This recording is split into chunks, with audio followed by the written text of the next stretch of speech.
Hallo meine Freunde, hola Madridistas, auch heute habe ich für euch ein bunt gemischtes Video rund um die Aktualität von Real Madrid. Unter anderem unterhalten wir uns über eine Legende von Real Madrid, Cristiano Ronaldo, der ist weiterhin auf Torejagd, dieser Mann ist absolut verrückt.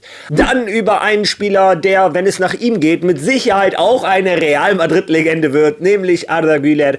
Einen anderen jungen Mittelfeldspieler, Kees Smith, der 19-jährige Holländer, der schon einmal auf dem Radar von Real Madrid stand. Was da los ist, die Aktualität kriegt ihr geliefert. Und zu guter Letzt unterhalten wir uns noch einmal über die Ernährungsberaterin Itziar González. Die Dame, die laut eigener Aussage vom medizinischen Team von Real Madrid gemobbt wurde. Die ist das erste Mal vor ein Mikrofon getreten und wir hören uns mal an, wie ihr Alltag so ausgesehen hat. Also, sehr interessante Themen, wie ihr hört. Viel Spaß beim Video.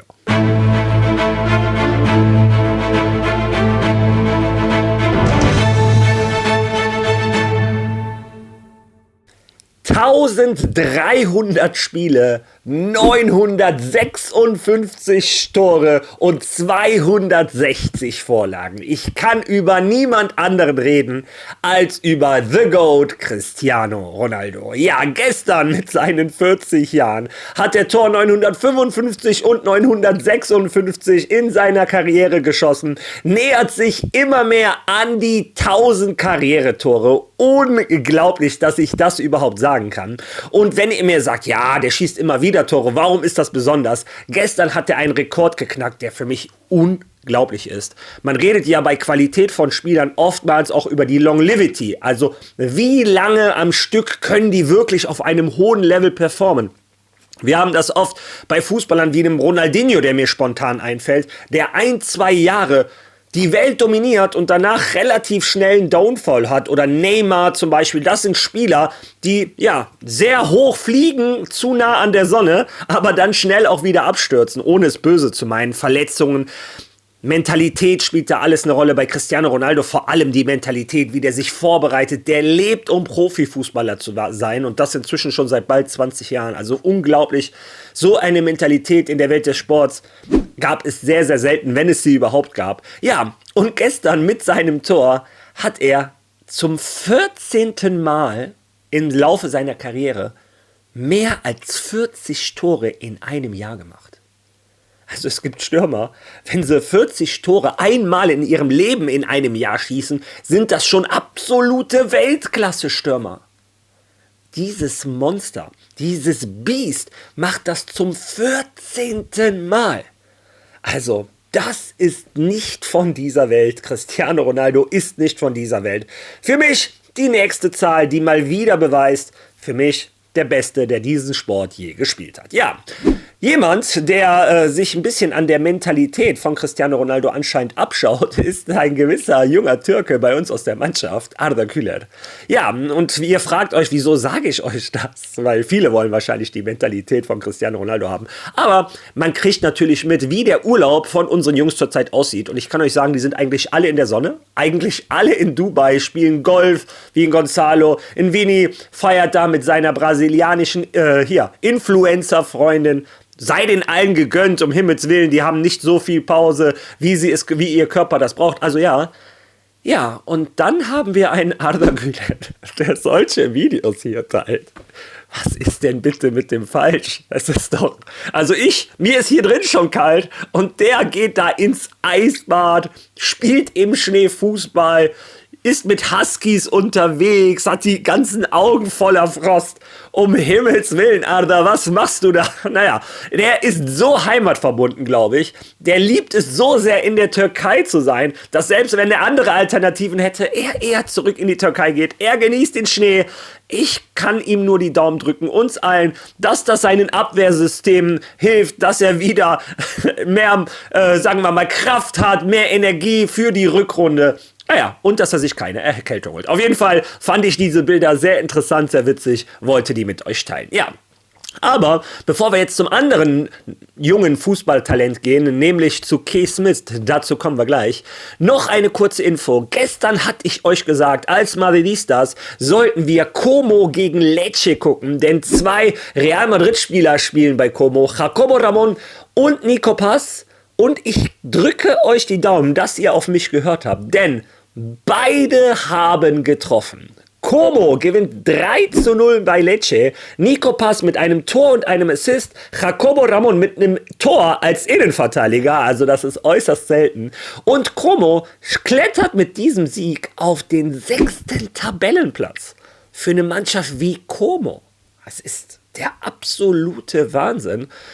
Und irgendwie eine innere Stimme in mir, ich mag komplett daneben liegen, sagt mir, dass ein Cesc Fabregas vielleicht tatsächlich auch irgendwann auf dem Radar von Real Madrid auftauchen könnte als möglicher Trainer.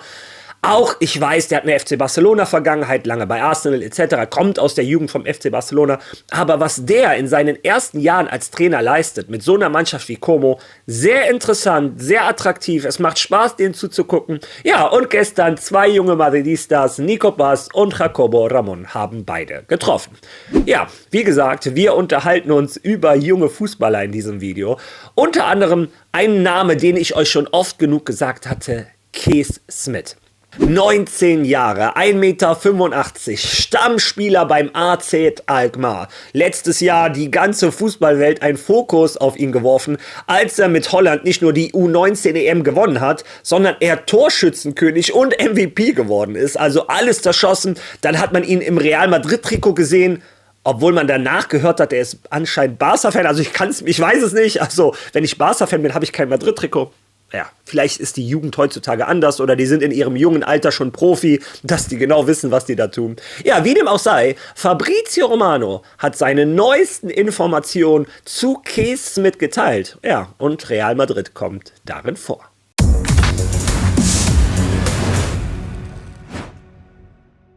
Eines der interessantesten 19-jährigen Talente in Europa ist Keith Smith, der niederländische Mittelfeldspieler von AZ Alkmaar. Vertraut mir, Leute, bei diesem Jungen, von dem ich denke, dass er irgendwann wechseln wird, aber nicht vor dem Sommer. Im Moment ist also kein konkreter Deal für den Januar in Sicht, sondern eher etwas, das man für den Sommer oder die Zukunft im Januar allgemein im Auge behalten sollte. Alle Topclubs sind interessiert. Real Madrid hat den Spieler definitiv gescoutet. Auch Clubs aus England haben den Spieler definitiv gescoutet.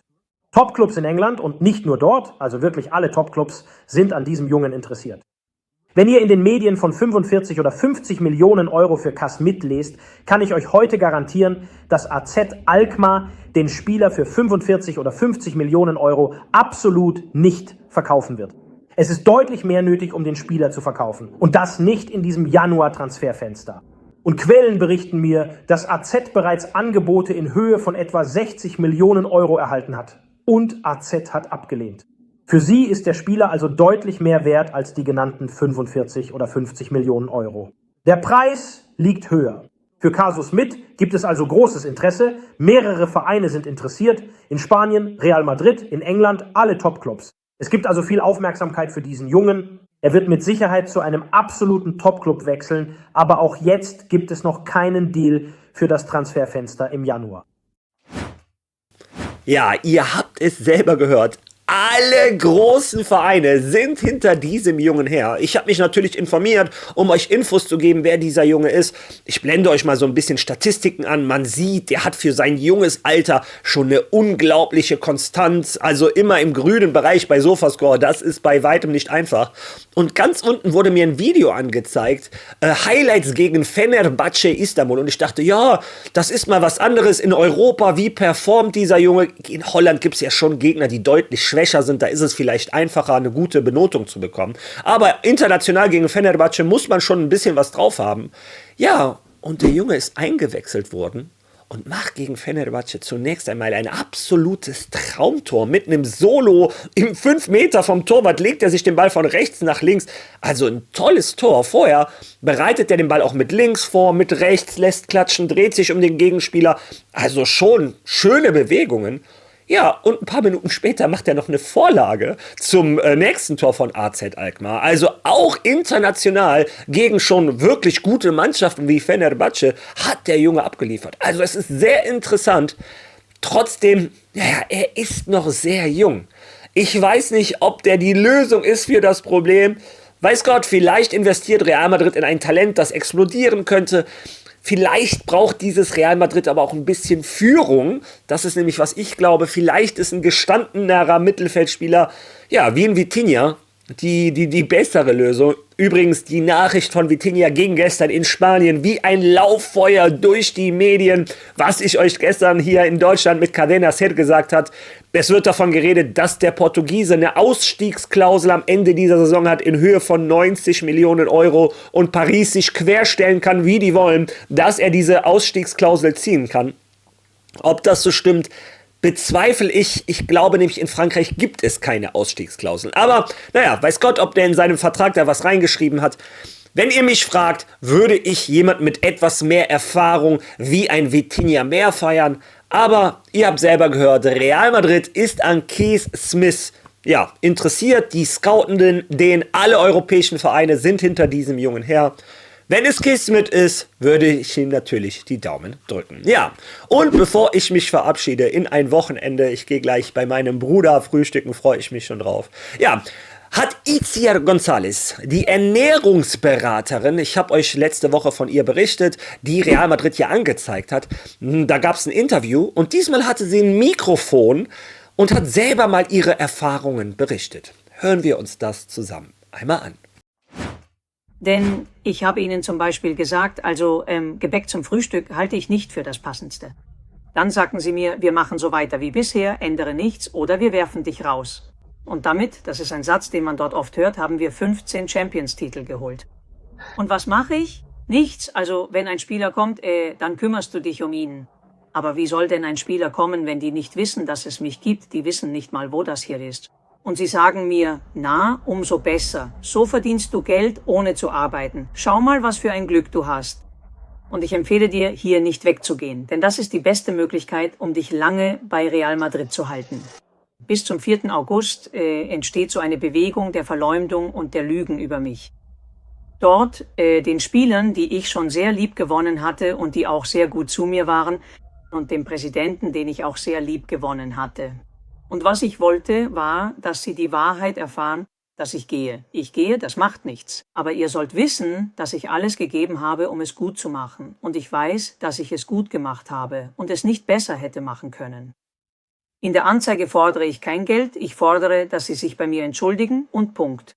Ich will nichts anderes. Physios und Ärzte sind mir auf den Gängen begegnet und haben mir gesagt, du machst alles falsch, wir wollen dich hier nicht, mit dir sind wir schlechter dran. Also solche Nachrichten, und sie haben sich nie hingesetzt, um mit mir zu reden. Und andererseits schickten mir die Spieler eine andere Art von Nachrichten. Wie gut, dass du hier bist, jetzt verstehe ich, warum mir das passiert ist. Und jedes Mal, wenn ein Spieler eine solche Nachricht schickte, haben sie den Spieler selbst daran gehindert, mit mir zusammen zu sein. Ja, und ich hatte ja nach dem Interview im Marca schon gesagt, dass ich dieser Frau glaube, dass die natürlich eine unglaubliche Historie hat, dass sie ein absoluter Vollprofi ist, wie gesagt, Universitätsabschlüsse noch und nöcher, schon mit anderen Profimannschaften gearbeitet hat. Und warum sollte die ihre Reputation riskieren, einfach nur, weil sie auf einmal denkt, ich zeige Real Madrid an. Die hat genau das gesagt, was ich euch berichtet hatte im letzten Mal. Also wie ihr seht, ich lüge euch nicht an. Die hat gesagt, die Spieler waren super zu ihr, Florentino Perez war super zu ihr. Aber das medizinische Team hat sie ausgekapselt, hat gesagt, geh in deine Kabine, komm da nicht raus, so bleibst du am längsten bei Real Madrid, du verdienst dein Geld ohne was zu machen. Aber sobald jemand mit ihr zusammenarbeiten wollte, haben die dem Spieler und ihr jeden Stein in den Weg gelegt, den man legen konnte. Jede Geschichte hat zwei Seiten, aber was die Frau sagt, macht schon sehr viel Sinn. Die will ja nicht mal Geld, die will einfach nur eine Entschuldigung. Es geht ihr anscheinend wirklich um ihre Reputation. Die war unbestritten, wenn man die Karriere von der Frau sieht. Die hat mit Dani Carvajal schon gearbeitet. Der hat ja auch nie irgendwas Negatives berichtet. Im Gegenteil, der war so positiv überzeugt, dass die nach Real Madrid geholt hat. Also die Frau weiß, was die macht. Und ich glaube nicht, dass die jetzt random einfach anfängt, Lügenmärchen zu erzählen. Also, ich sage das Gleiche, wie ich beim letzten Video gesagt habe. Ich erwarte von Real Madrid, ich glaube am liebsten sogar von Florentino Perez persönlich, dass der da aufräumt, dass der einmal durchs medizinische Team jagt. Wobei ich da ja auch schon gesagt habe, Real Madrid hat ein neues medizinisches Team seit dieser Saison. Ich glaube nicht, dass man die Frau nochmal überzeugen kann, nach Real Madrid zu kommen. Ja, aber das wäre so ein kleines Idealszenario, ihr zu sagen, hör mal, die anderen sind schon weg, wir haben ein neues medizinisches Team, du wirst ganz direkten Kontakt haben mit allen Spielern. Denn das, was die gemacht hat, scheint ja erfolgreich zu sein. Ja, wie gesagt, ich hoffe auf jeden Fall, dass es da Konsequenzen gibt. Real Madrid soll genau wie im Fall Negreira, dazu komme ich übrigens die Tage, da wird es wieder ein langes Video zu geben, aber ich verlange auch in diesem Fall, dass Real Madrid bis zum Schluss geht. Dieser Fall muss geklärt werden. Sollte noch ein Mediziner, der ihr die Karriere verbaut hat oder ihr die Möglichkeit genommen hat, mit den Spielern zu arbeiten, noch bei Real Madrid sein, soll er meiner Meinung nach die Konsequenzen ziehen und sich eine neue Arbeitsstelle suchen. Das ist meine persönliche Meinung. Ich bin gespannt, wie ihr das seht. Ich bin gespannt, was ihr zu dem Video sagt. Was sagt ihr zu Cristiano Ronaldo, Arda Güler, Kees Smith und auch zu diesem Fall zu Itziar González? Lasst eure Meinung bitte in den Kommentaren. Wenn ihr schon mal da seid, seid so lieb, lasst ein Like da, teilt dieses Video, macht ein Follow, wenn ihr das noch nicht gemacht habt. Wir sehen uns morgen wieder. Bis dahin. Allah